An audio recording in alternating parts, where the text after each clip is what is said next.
চলুন আজকে আপনাদের সাথে একটা নতুন রেসিপি শেয়ার করি। আজকে আমি রান্না করছি নিরামিষ মাছ।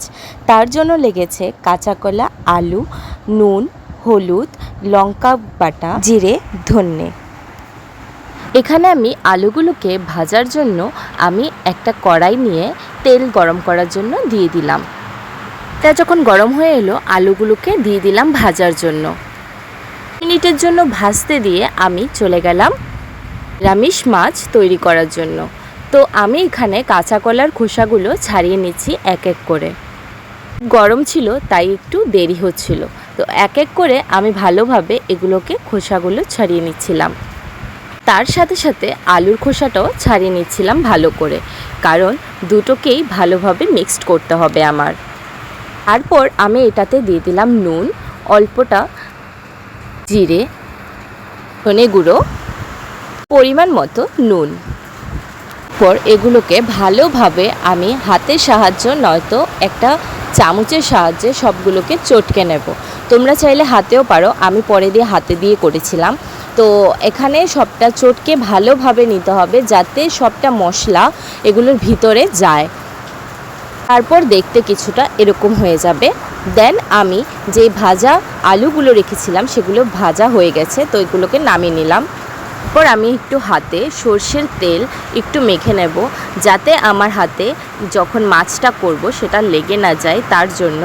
তো এভাবে গোল গোল করে প্রথমে এগুলোকে বানাতে হবে, যেগুলো কাঁচা কলা আলু। তারপর সুন্দর নিজস্ব মনের মতো মাছের শেপ দিতে হবে ভালোভাবে, যাতে জিনিসটা সুন্দর হয়ে যায়। তো এইভাবে আমি সুন্দরভাবে এটাকে বানিয়ে নিচ্ছিলাম মাছের মতো, মাছের শেপ দিয়ে। তো এটা তোমরা দেখো ভালোভাবে তোমরা করো। তো আমি প্রথমবার ট্রাই করছিলাম, তার জন্য আমার একটু সমস্যা হচ্ছিল। তো তোমরা একটু ম্যানেজ করে নিও, যেহেতু আমি এটা প্রথমবার তোমাদের সাথে শেয়ার করছিলাম। তোমরা এটাকে ভালোভাবে বাড়িতে ট্রাই করো। আর হ্যাঁ, এটা যদি তোমরা আমিষের রেসিপিটা দেখতে চাও তাহলে আমাকে অবশ্যই কমেন্টে বলো। তো আমি এইভাবে শেপটা বানিয়ে নিলাম। তারপর যেটা মাছের মধ্যে থাকে, যেটাকে দেখতে পুরো করে, ওটা আমি হোল করে দিচ্ছিলাম ওটার মধ্যে। তো আমি এক এক করে এগুলো সবগুলো আমি বানিয়ে নিচ্ছিলাম সেম রুলসে, সেমভাবে।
কড়াইতে তেল গরম করে আমি মাছগুলোকে ভাজার জন্য রেডি করে দিলাম।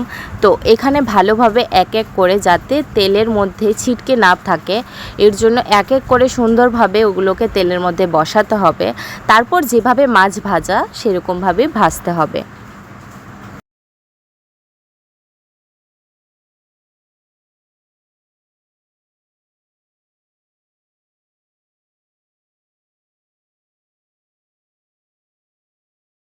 যখন এরকম লালচে ভাব চলে আসবে তখন তোমরা সবাই নামিয়ে নিও, কারণ তারপর কিন্তু লেগে যাওয়ার সম্ভাবনা থাকে। তারপর আমি আবার তেলের মধ্যে দিয়ে দিলাম জিরে। তো যে আমি মশলাগুলোকে বানিয়েছিলাম সেগুলোকে আমি দিয়ে দিচ্ছিলাম। তো এগুলোকে ভালোভাবে আমি রান্না করে নেব। আমার মানে সবটাও তেলের মধ্যে যাতে লাল যে জলটা থাকে সেটা যাতে না থাকে, এটা ভালোভাবে মিক্সড করে নেব তেলের মধ্যে। তারপর যা মশলার উপরে আমি দিয়ে দেবো আলুগুলো।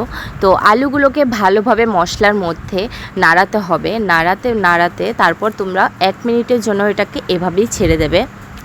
কিছুক্ষণ পর এটাতে জল দিয়ে দেবে, যাতে মশলাটা যে ভাজা রাখা এটা কষানোর পর যাতে জলটা দিয়ে গ্রেভি সিস্টেমটা হয়ে যায়।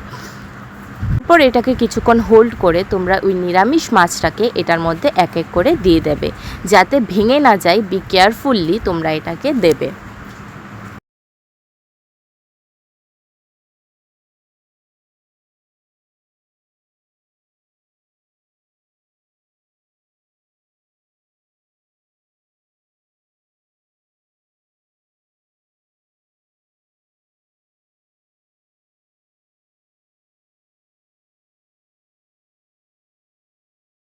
তারপর নিরামিষ মাছটা দেওয়ার পর উপর দিয়ে গরম মশলা দিয়ে দেবে ছিটিয়ে। বেশিক্ষণ না, 5 থেকে 6 মিনিট তোমরা এটাকে রাখবে, তারপর এটাকে নামিয়ে নেবে ঢাকা দিয়ে।